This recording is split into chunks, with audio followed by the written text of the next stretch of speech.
बिस्मिल्लाहिर्रहमानिर्रहीम। अस्सलाम वालेकुम। रिजर्व्ड वर्ड्स, जैसे कि नाम से ज़ाहिर है, रिजर्व जो किसी ख़ास मकसद के लिए रिजर्व होते हैं वो अल्फाज। सी प्लस प्लस में keyword is a predefined word in C plus plus library with fix meaning. इसको कीवर्ड भी कहा जाता है। इनके फिक्स मीनिंग होते हैं।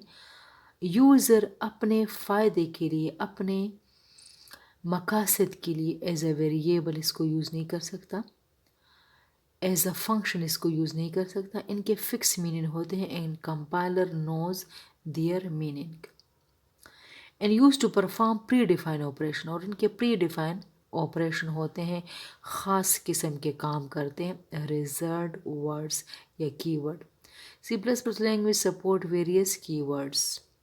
Keywords are those words whose meaning are already defined by the compiler.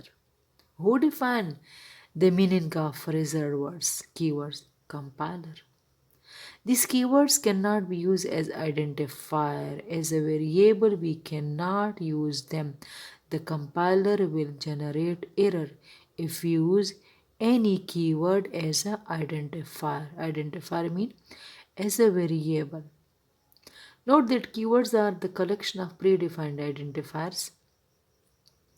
Every keyword exists in lowercase letter like auto, break, case, const, continue, end. सारे keyword जो है वो स्मॉल केस में होते हैं, कैपिटल में नहीं लिखे जाते। ये अब आपके पास 32 कीवर्ड्स हैं।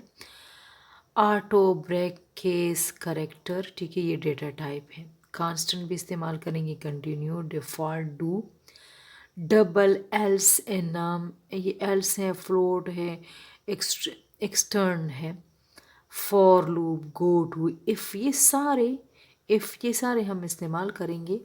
और ये सारे आपके पास क्या है, कीवर्ड्स हैं। Their meaning are defined by the compiler. They have special meaning. We cannot use these keywords as a identifier. तो इंटीजर जिस तरह डेटा टाइप है, करेक्टर डेटा टाइप है, फ्लोट है, ये डेटा टाइप है और इसको हम इस्तेमाल करेंगे, लेकिन अपने as identifier as a variable इस्तेमाल नहीं कर सकते। Another 30 keywords that were not in C. These are new to C++.